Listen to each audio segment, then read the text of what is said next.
샬롬 5월 15일 맥체인 성경 읽기 해설입니다. 세움북스에서 출간한 임승민 목사님의 해설입니다. 민수기 24장에는 발람의 예언이 계속되죠. 모압 왕 발락의 기대와는 달리 발람은 이스라엘을 축복합니다. 세 번째 예언에서는 이스라엘을 향한 축복이 절정에 달합니다. 하나님의 영이 임했기 때문이죠. 발람은 이스라엘이 복된 땅에서 원수들을 이기며 살게 될 것이라고 예언합니다. 발락이 부들부들 떱니다. 발람에게 아무 말도 하지 말고 속히 떠나라고 경고하죠. 발람은 네 번째 예언을 이어갑니다. 이스라엘의 대적들이 모두 멸망할 것을 예언하죠. 모압과 에돔과 세일이 망할 겁니다. 야곱에게서 나오는 별, 이스라엘에게서 나오는 규가 그렇게 할 것인데요. 다윗을 의미하죠. 이스라엘을 저주하라는 모압의 사주를 받고 온 선지자가 모압의 멸망을 예언하고 유유히 자리를 떠납니다. 하나님으로 말미암아 모든 것이 역전되어 버린 겁니다. 사람이 계략을 꾸밀 수는 있지만 역사와 인생 속에는 하나님의 뜻만 온전히 이루어집니다. 시편 66편과 67편은 자신의 뜻대로 행하시는 하나님을 노래하죠. 하나님은 바다를 변하여 육지가 되게 하셨습니다. 주께 대적하던 원수들이 주께 복종하도록 하셨습니다. 그분은 나라들을 다스리시고 당신의 눈으로 살피십니다. 하나님의 인도하심을 따르고 그의 행하심을 노래해야 합니다. 이 모든 일이 우리의 영혼을 위하시는 하나님의 섭리이기 때문이죠. 모든 나라를 통치하시는 하나님께서 우리에게 복을 주시는 아버지십니다.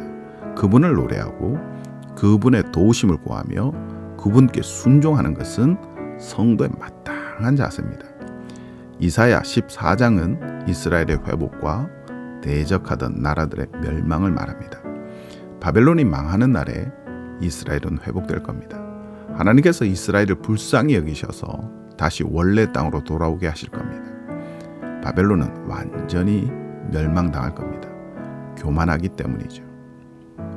13절과 14절에 내가 내 마음에 이르기를 내가 하늘에 올라 하나님의 무별 위에 내 자리를 높이리라.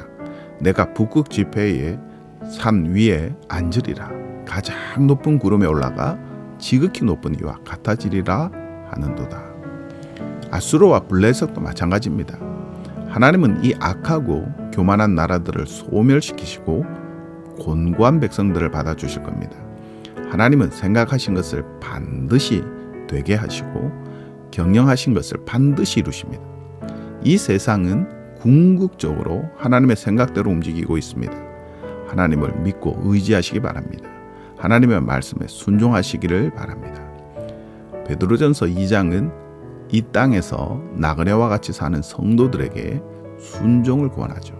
예수 그리스도를 믿음으로 성도는 다음과 같은 존재가 되었습니다. 9절에 너희는 택하신 족속이요 왕 같은 제사장들이요 거룩한 나라요 그의 소유된 백성이니. 성도는 어둠 속에서 빛으로 불러주신 하나님의 아름다운 덕을 널리 선전하며 살아야 합니다. 선한 일을 하는 것도 그와 같은 삶의 일종이죠. 선한 일을 행할 때 이방인들이 하나님께 영광을 돌릴 수 있기 때문입니다. 특히 세상의 제도와 권력자에게 순종해야 하는데요. 그것이 주를 위한 일이기 때문입니다. 심지어 베드로는 부당한 주인에게도 순종하라고 하면서 이를 위해 우리가 부르심을 받았다고 합니다. 악한 세상에서 선하게 사는 것은 쉬운 일이 아닙니다. 예수님도 악한 세상의 제도와 권력자에게 순종하심으로 우리를 구원하셨음을 기억하시기 바랍니다. 순종이 없었으면 십자가도 없었고 십자가가 없었으면 우리의 구원도 없었습니다. 하나님의 뜻대로 악한 세상에서도 선하게 사시기 바랍니다. 17절에 뭇 사람을 공경하며 형제를 사랑하며 하나님을 두려워하며 왕을 존대하라.